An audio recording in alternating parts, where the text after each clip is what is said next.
Hello my friends, welcome back here to my channel guys. I always bring new topics for you that helps you to develop your knowledge in entire subjects guys. Similarly, today I have again come back with a new topic that is called OSI model.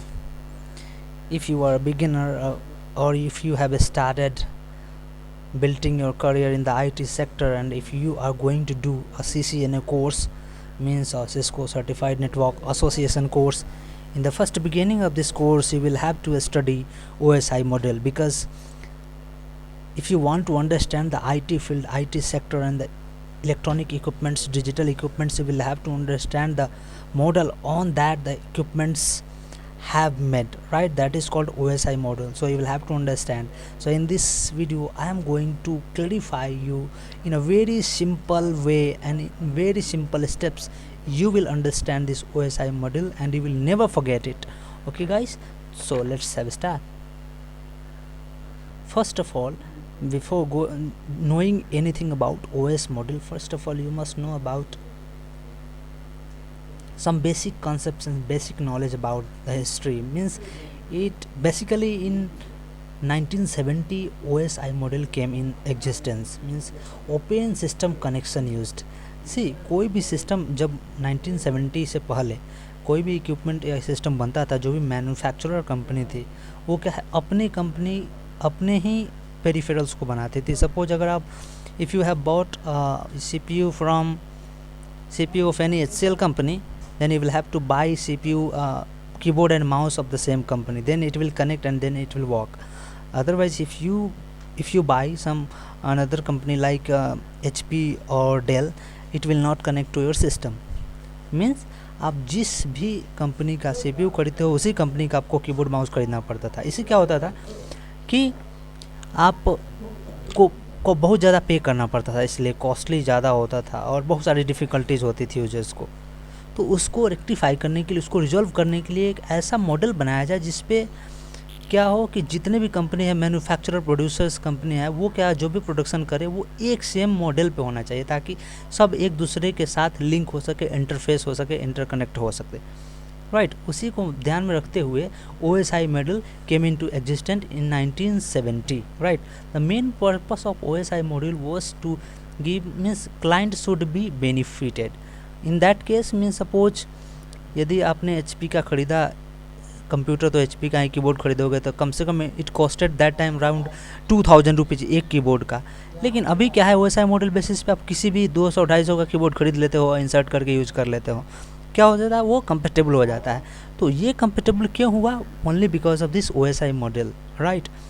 So obviously it is benefited to the client. The second, monopoly has to nullify. Monopoly means क्या होता है, इसे बहुत सारे means गलत तरीके से इसका उपयोग भी किया जाने लगा. सपोज अगर HP वाले हैं तो वो क्या करेंगे, अपने इक्विपमेंट को, अपने पेरिफेरल को अपने मन मुताबिक बेचेंगे, महंगा बिकेगा, महंगा आपको मिलेगा. और हर जगह वो चीज़ अगर उपलब्ध होगी तो आप कहीं से भी ले लोगे तो ऑटोमेटिक सस्ता मिलेगा. तो ये मोनोपोली जो है क्या, वो ख़त्म हो गया इससे. Now try to understand the advantage of OSI model. Means if we know the main advantage of OSI model is to troubleshoot any problem. किसी भी चीज़ में, जो भी सिस्टम में प्रॉब्लम आती है, means trouble shooting is easy. Now after what is the advantage of OSI model is trouble shooting is very easy. आप किसी भी प्रॉब्लम को आप आसानी से ट्रबल शूट कर सकते हैं.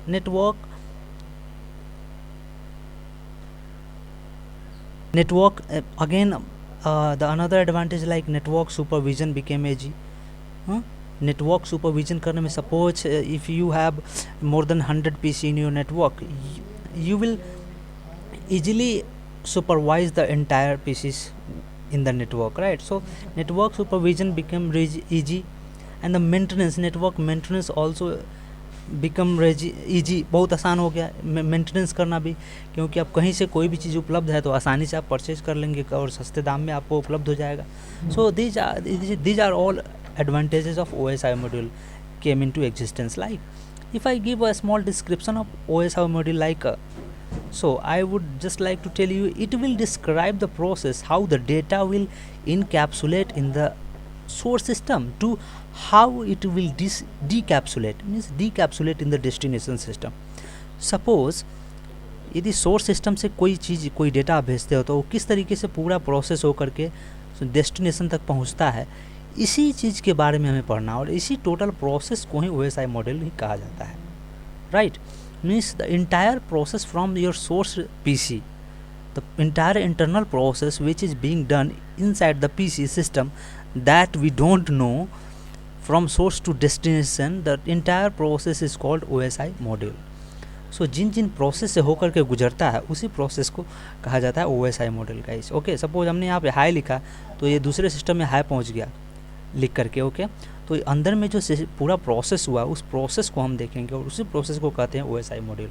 Okay, so now let's try to understand the OSI module. Okay, see, first of all you should understand the first one is called system 1. I just want to give an example.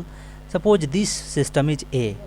यहाँ से हमने high लिख करके भेजना है किसको, destination को भेजना है, मतलब सिस्टम B को भेजना है. सिस्टम B को मुझे हाई लिख करके भेजना है, तो हमने यहाँ पे हाई टाइप कर दिया. Okay, so OSI module is basically divided in 7 group or you can say 7 layers.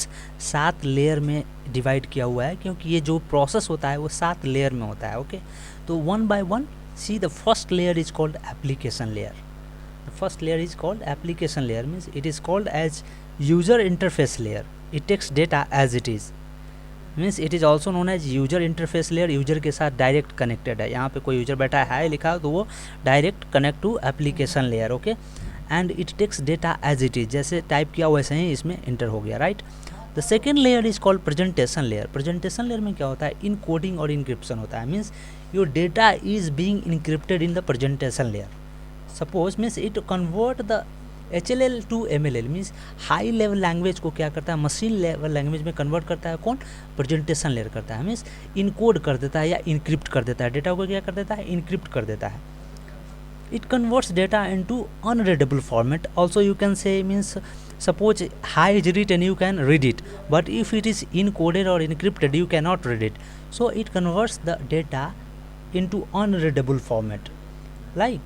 So it is also called as encryption layer. So in this layer, presentation layer में क्या होता है, data is encrypted. Now the data is going to session layer. In the session layer, see, session layer, what happens with this, it starts logical communication with destination. Means the process of application one by one to avoid collision in the network. Simple sum, I just want to tell you, suppose if you are sending on any information to destination or host, so it sends data one by one. अगर आप किसी एक narrow वे से अगर 10 आदमी को गुजरना है तो कैसे गुजरेंगे, एक एक करके गुजरेंगे. नहीं तो क्या होगा, उधर से भी कोई आएगा, इधर से भी कोई आएगा, 10 उधर से 2-4 आएगा, इधर से 2-4 जाएगा, सभी धक्के खा करके गिर जाएंगे. तो क्या हो जाएगा, कोलाइजन हो जाएगा, कोलैप्स हो जाएंगे, सभी गिर जाएंगे, ठोकर लग जाएगा, टक्कर आ जाएगी. तो इसलिए क्या करता है, सेशन लेयर डेटा को वन बाय वन करके सेंड करने का काम करता है. ओके, इसीलिए और क्या करता है, ये लॉजिकल कम्युनिकेशन क्रिएट करता है. किसके साथ में, डेस्टिनेशन के साथ में लॉजिकल कनेक्शन को क्रिएट करता है, right. Now it is going to transport layer. The fourth layer is called transport layer, very important layer. In this layer 3-way handshake happens. 3-way handshake क्या है मैं बताता हूँ. First of all try to understand the form. 3-way handshake में what does it means it finds the destination through physical connectivity. यही खोजता है कि ये इसके से इस ए सिस्टम से बी कनेक्टेड है या नहीं किसी केबल के through. Means is it connected और not with the destination via UTP cable RJ45 connectors, is it connected और नॉट. तो ये connection it verifies, transport layer verifies the connection, physical connection between source and destination, right. And you can also say it process application one by one avoid collision.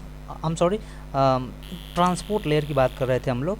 So transport layer का main काम क्या होता है कि आपका means in transport layer means it creates path and check the path by sending test packages.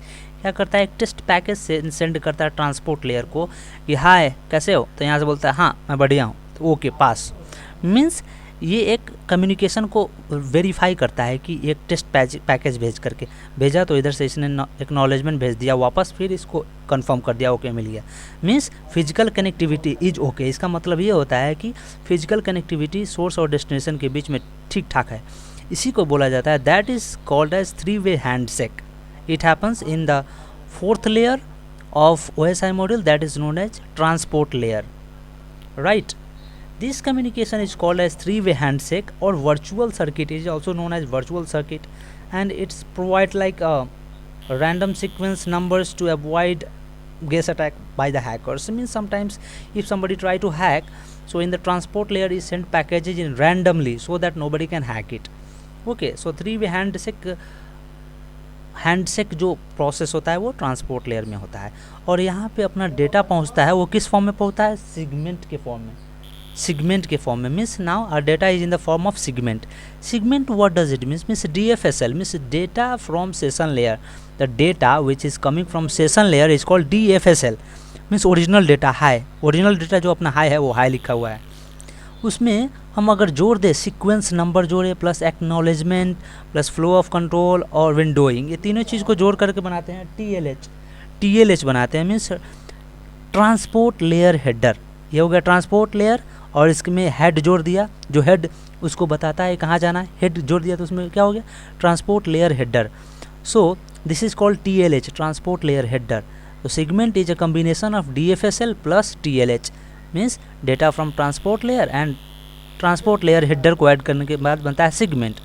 Now from this transport layer the data is going to network layer means it is going to network layer. The 5th layer is called network layer, and our data is in the form of packet.